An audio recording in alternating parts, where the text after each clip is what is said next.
isolating chess after that. Right. So you have to be a little bit afraid if you're the rest of the field, because Magnus has a way of saying everything is okay, I'm righting the ship, and then he'll just make you look like a schoolboy. Exactly.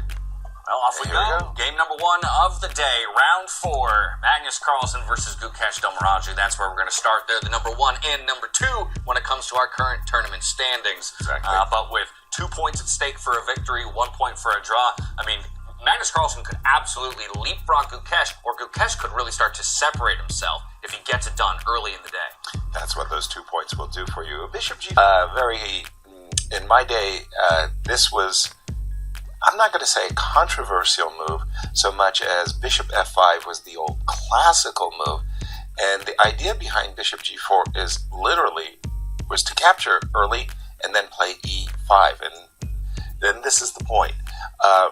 Sorry, if we just go back just this moment, how many players have fallen for this trick? It's worth remembering, everybody. That's a check to the king, but worse, your bishop is hanging, which is why they get rid of the knight immediately so that they can recapture with the c-pawn. And I'm just going to catch up with the players. So at the cost of the 2 bishops, black has easy development. You can see he's ready to castle. Maybe bring his queen to b6, put a rook on c8 and say, yeah, you got the 2 bishops, but to make this guy work, you're going to have to play e2, e4, and that entails creating a weakness. I'm fascinated by the way Magnus has played this position, not bringing his bishop out to an active square, but playing the move e3, which would seem to lock in bishop, right, and then putting that same bishop on d2. Right. Doesn't feel like the most active way to play. It's a different... I was about to suggest that Magnus might have bishop e2 and bishop d3 in mind, redeploying his bishop. Nope, he put his queen in the way, queen e2. Maybe his intention is to meet queen b6 with queen b5. Well, one thing we can do as well as we can take more of a bird's eye view at both boards simultaneously as action continues to develop here. Maybe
snags an absolutely fabulous pawn. Mind you, there is counterplay. So Magnus first says, let me address the counterplay. Bishop b8. Bishop is on my agenda. Bishop to d6 to b8.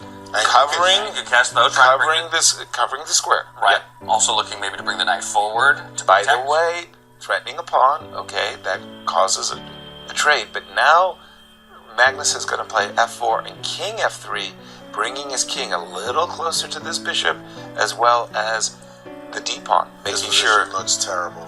And the clock time says it all too. Yes, 12 seconds. You got weaknesses on both sides of the board. He just advanced one of those weaknesses. Magnus is not worried about that pawn. It's not going anywhere. And now Magnus is thinking, how do I just reel him in?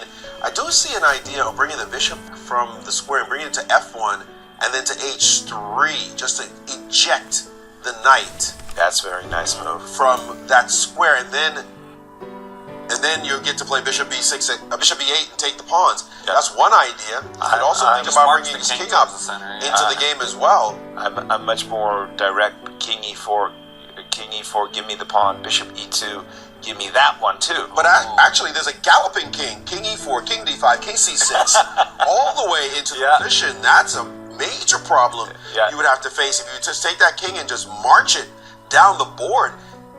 Magnus is just a plethora of choices here. Yeah. As his time is now down to a little bit, but this is Magnus. He's not worried about the clock. He's got a big enough edge. No, he's pretty sure he's winning it at this moment. I love the move king e4. Wow. Interesting.